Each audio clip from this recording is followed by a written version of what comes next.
ಅದರ ಉದ್ದೇಶ ಬೇರೆನೇ ಇದೆ. ಯಾಕಂದರೆ ಜನ್ಮದಿನನ ನಾವು ಕೇಕ್ ಕತ್ತರಿಸೋ ಮುಖೇನನೇ ನಾವು ಆಚರಿಸ್ತೀವಿ.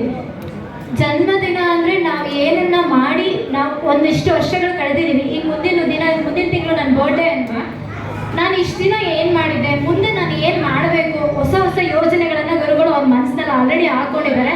ಆ ಯೋಜನೆಗಳನ್ನು ಕಾರ್ಯರೂಪಕ್ಕೆ ತರೋದಕ್ಕೋಸ್ಕರ ಈ ಕಾರ್ಯಕ್ರಮದ ಮುಖೇನ ಅದಕ್ಕೆ ಚಾಲನೆ ಕೊಡೋ ಉದ್ದೇಶ ಇಟ್ಕೊಂಡೇ ಈ ಕಾರ್ಯಕ್ರಮ ಮಾಡಿದ್ದಾರೆ. ಅವರು ಸ್ವಇಚ್ಛೆಯಿಂದ ಬರ್ಡೇ ಅವ್ರು ಹೇಳಿರ್ಬೋದು, ಆದರೆ ಸ್ವಇಚ್ಛೆಗಿಂತ ಅಲ್ಲಿ ಮುಖ್ಯವಾಗಿ ಒಂದು ಉದ್ದೇಶ ಇರುತ್ತೆ.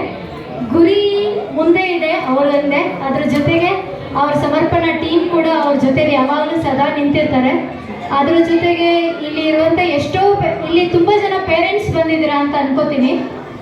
ನೀವು ನಿಮ್ಮ ಮಕ್ಕಳ ಬರ್ಡೇನ ನಿಮ್ಮ ಮನೆಯಲ್ಲಿ ನಿಮ್ಮೊಟ್ಟಿಗೆ ಆಚರಿಸ್ಕೊಳ್ಳೋದು ಯಾವಾಗಲೂ ಸರ್ವೇ ಸಾಮಾನ್ಯ ಇರುತ್ತೆ. But you should spend that whatever you are going to spend during that time, ಅದನ್ನು ನೀವು ಪಬ್ಲಿಕ್ಕಿಗೆ ಅಂದರೆ ಏನೂ ಇಲ್ಲದಿರುವಂಥ ನಿರ್ಗತಿಕರಿಗೆ ಕೊಟ್ಟಂಥ ಸಂದರ್ಭದಲ್ಲಿ ನಿಮಗೆ ಅಲ್ಲಿ ಪುಣ್ಯ ಪ್ರಾಪ್ತಿ ಆಗುತ್ತೆ. ದಯಮಾಡಿ ಎಲ್ಲ ಪೋಷಕರು ನಿಮ್ಮ ಮಕ್ಕಳ ಜನ್ಮದಿನವನ್ನು ಕೇಕ್ ಕತ್ತರಿಸುವ ಬದಲಾಗಿ ಅನ್ನದಾಸೋಹ ಮಾಡೋದ್ರ ಮುಖೇನ ನೀವು ಈ ಒಂದು ಹೊಸದಾಗಿ ನಿಮ್ಮ ಮನಸ್ಸಲ್ಲಿ ಈ ಒಂದು ಗುರಿ ಇಟ್ಕೊಳ್ಳಿ. ಇವತ್ತಿಂದ ಅಂದ್ಕೊಳ್ಳಿ, ನಾಳೆ ನಮ್ಮ ಮನೇಲಿ ಏನಾದರೂ ಒಂದು ಸಣ್ಣ ಬರ್ಡೇ ಇದೆ, ಆ ಥರ ಏನಾದರೂ ಸಣ್ಣ ಕಾರ್ಯಕ್ರಮ ಇದೆ ಅಂದರೆ ಗುರುಗಳ ನಂಬರ್ ಇರುತ್ತೆ, ನಿಮ್ಮ ಹತ್ರ ಕಾಲ್ ಮಾಡಿ ಅವ್ರಿಗೆ ಹೇಳಿದ್ರೆ ಇಂಥ ದಿನ ಅವರು ಡೇಟ್ ಕೊಡ್ತಾರೆ. ಆ ಡೇಟಲ್ಲಿ ನೀವು ಆ ಬರ್ಡೇ ಮುಂಚೆನೇ ಬುಕ್ ಮಾಡ್ಕೊಳ್ಳಿ.